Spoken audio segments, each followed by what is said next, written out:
اور اگر میں خود غیب جان لیتا ہوتا، جس طرح کہ ہمارے بریلویوں کا یہ عقیدہ ہے، جب ہم انہیں یہ بات کرتے ہیں تو وہ آگے سے لڑتے ہیں، نہیں نہیں ہم تو کہتے ہیں اللہ بتاتا ہے۔ نہیں نہیں، یہ مسئلہ نہیں ہے۔ آپ یہ کہتے ہیں کہ اللہ تعالیٰ نے یک مشت سارا علم دے دیا ہوا ہے، اب نبی علیہ السلام کو اللہ کو کنسلٹ کرنے کی ضرورت نہیں، وہ خود ہی حاصل کر لیتے ہیں۔ یہ نہیں ہم کہہ رہے ہوتے کہ آپ یہ کہہ رہے ہیں کہ وہ اللہ کی مدد کے بغیر حاصل کیا، نہیں، آپ کہتے ہیں سب کچھ مل گیا۔ یقین نہ ہے تو آپ اعلیٰ حضرت کا ترجمہ پڑھ لیں، الرحمن علم القرآن خلق الانسان علمہ البیان۔ اس کا ترجمہ انہوں نے کیا ہے کہ اللہ تعالیٰ نے انسانیت کی جان محمد صلی اللہ علیہ وآلہ وسلم کو پیدا کیا اور ما کان و ما یکون کا علم انہیں سکھا دیا۔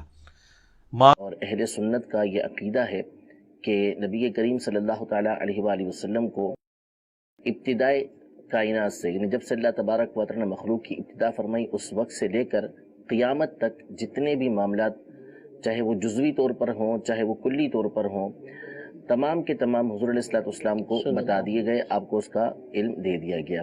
یوں ہی قیامت کے بعد کا کثیر علم نبی کریم صلی اللہ علیہ وسلم کو عطا فرمایا گیا ہے۔ تو آپ علیہ السلام کے علم غیب پر بہت سارے دلائل قرآن و حدیث کے اندر موجود ہیں۔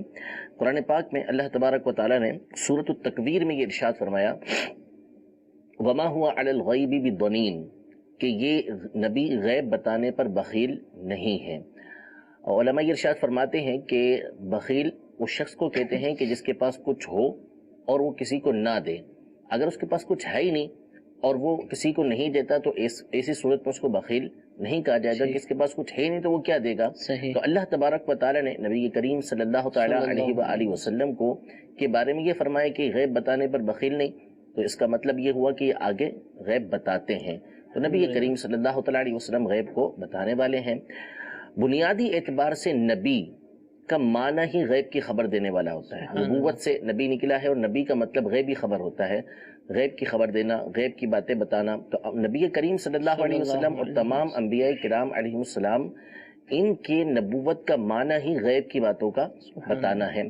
تو انبیاء کرام علیہ السلام تمام کو اللہ تبارک و تعالیٰ غیب کا علم عطا فرماتا ہے۔ سورہ آل عمران میں اللہ تبارک و تعالیٰ یہ ارشاد فرماتا ہے کہ وما كان الله ليطلعكم على الغیب وَلَكِنَّ اللَّهَ يَجْتَبِي مِن رُّسُلِهِ مَن يَشَاءُ، یعنی اے عام لوگوں، تمہاری یہ شان نہیں کہ اللہ تعالیٰ تمہیں غیب پر مطلع کرے، ہاں اپنے رسولوں میں سے جس کو چاہتا ہے اللہ تعالیٰ چن لیتا ہے، یعنی اس کا مطلب ہے کہ ان کو غیب کا علم عطا فرماتا ہے، ان کو غیب پہ مطلع کرتا ہے۔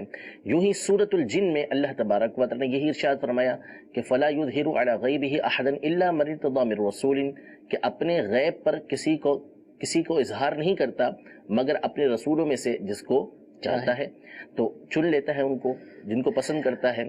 تو قرآن پاک کی ان آیات کی روشنی میں بالکل واضح ہے کہ اللہ تبارک و تعالیٰ انبیاء کرام علیہ السلام کو بالخصوص نبی کریم صلی اللہ علیہ وسلم کو غیب کا علم عطا فرماتا ہے۔ اسی طرح احادیث طیبہ بکثرت موجود ہیں کہ جس میں نبی کریم صلی اللہ تعالیٰ علیہ وآلہ وسلم نے غیب کی خبریں ارشاد فرمائی، آنے والے تمام واقعات حضور علیہ السلام نے بیان فرمائے۔ مسلم شریف کے اندر مشکات کے اندر یہ روایتیں موجود ہیں حضرت حذیفہ رضی اللہ تعالیٰ عنہ سے، حضرت عمر رضی اللہ تعالیٰ عنہ سے، کہ حضور علیہ السلام ہمارے درمیان کھڑے ہوئے اور ابتدائے خلق سے لے کر قیامت تک جو کچھ ہونے والا تھا سب کچھ ہمارے سامنے بیان فرما دیا، یہاں تک کہ جنتی جنت میں داخل ہو گئے، جہنمی جہنم کے اندر داخل ہو گئے۔ ہم میں سے جس نے یاد رکھا اس نے یاد رکھا، جو بھول گیا وہ بھول گیا۔ تو آپ علیہ السلام نے ہر بات ان کو ارشاد فرما دی۔ اسی کو غیب کہتے ہیں کہ جن چیزوں کو ہم حواس خمسہ، یعنی سن کر، دیکھ کر یا چکھ کر یا سونگ کر یا چھو کر نہیں بتا سکتے، اسی طرح قیاس کے ذریعے نہیں بتا سکتے، اس کو غیب کہا جاتا ہے۔ تو یہ نبی کریم صلی اللہ تعالیٰ علیہ وسلم کی غیب کی دلیلیں ہیں۔ اس طرح بہت ساری باتیں حضور علیہ السلام نے غیب کے بارے میں بیان کی ہیں، بعض آیات سے اور احادیث طیبہ سے۔ کچھ لوگوں کو یہ شبہ اور وہم گزرتا ہے، اور بعض لوگ جو ہے چونکہ ایک نظریہ اور عقیدہ بنائے بیٹھے ہوتے ہیں کہ نبی کریم صلی اللہ علیہ وسلم کو غیب کا علم نہیں ہے، تو لہذا وہ ان آیات کو بھولے بھالے مسلمانوں کے سامنے پیش کر کے ان کو گمراہ کرنے کی کوشش کرتے ہیں۔ حالانکہ ان آیات کا سیدھا مطلب یہ ہے کہ جس میں یہ فرمایا کہ غیب کی بات صرف اللہ تبارک و تعالیٰ جانتا ہے، اس کا علم صرف اللہ تبارک و تعالیٰ کے پاس ہے، اس کا واضح اور صریح مطلب یہ ہے کہ جو حقیقی علم ہے وہ اللہ تبارک و تعالیٰ ہی کو ہے. اس میں کوئی شبہ نہیں ہے کہ اللہ تبارک و تعالیٰ خود سے غیب کا علم رکھتا ہے. اس کو کسی نے بتایا نہیں کہ کسی کے بتانے سے اس کو علم ہو، بلکہ اس کو خود سے اس کا علم ہے، اور اس کا علم جو ہے وہ لامتناہی ہے، اس کی کوئی انتہا نہیں ہے. جہاں تک رہا انبیاء کرام علیہ السلام کا، نبی کریم صلی اللہ تعالیٰ علیہ وسلم کا معاملہ، تو ان کا غیب یہ ہے عطائی، یعنی اللہ تبارک و تعالیٰ کی طرف سے عطا کیا گیا ہے. خود سے وہ نہیں جانتے. جن احادیث کے اندر حضرت عائشہ رضی اللہ تعالیٰ عنہا نے نفی کی ہے کہ حضور علیہ السلام کو غیب کا علم نہیں، تو اس کا مطلب یہی ہے کہ خود سے نہیں ہے، ورنہ تو نبی کریم صلی اللہ تعالیٰ علیہ وسلم نے سینکڑوں خبریں غیب کی دی ہیں. تو یہاں پر اس فرق کو پیش نظر رکھیں گے تو عقیدہ بالکل کھل کے واضح ہو جائے گا کہ ہم اپنے طور پر نہیں کہتے کہ نبی کریم صلی اللہ علیہ وسلم کو خود سے غیب کا علم ہو، بلکہ اللہ تبارک و تعالیٰ کے عطا کرنے سے آپ علیہ السلام کو غیب کا علم ہے. اسی طرح بعض لوگ جب ایک نظریہ عقیدہ بنا بیٹھتے ہیں تو پھر اس کے بعد اس طرح کی آیات، بالکل صریح آیات جب سامنے آئیں، سورہ آل عمران کی، سورۃ الجن کی، سورۃ التکویر کی، تو اس میں ایک عجب تعویل کرتے ہیں کہ جی اس میں اطلاع علی الغیب ہے، اس میں اخبار علی الغیب ہے، اس میں اظہار علی الغیب ہے. یعنی غیب کے اوپر مطلع کیا گیا ہے، غیب کا علم تھوڑی دیا گیا ہے. غیب کے اوپر خبر دی گئی ہے، غیب کا علم تھوڑی دیا گیا ہے. فرق کیا ہوا؟ بس یہی نا، بس یہ کہتے ہیں فرق کوئی نہیں بنتا اس میں. جب کسی کو کسی چیز کی خبر دی جائے گی، میں نے بتایا کہ فلاں آپ کے گھر پہ آیا ہے، خبر دی آپ کو، تو آپ کو علم حاصل ہو گیا کہ آپ کے گھر پہ فلاں شخص آیا.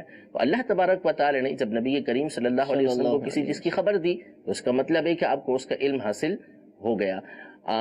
علماء کی عبارات کے اندر واضح طور پر، جیسے امام اہل سنت امام ابو منصور ماتریدی رحمۃ اللہ تعالی علیہ، انہوں نے اپنی تصنیف تعبیرات اہل السنہ میں جہاں وما کان اللہ لیطلعکم علی الغیب کی تفسیر کی تو کہا کہ نبی کی خصائص میں سے علم الغیب ہے، غیب کے ساتھ علم کا لفظ استعمال فرمایا.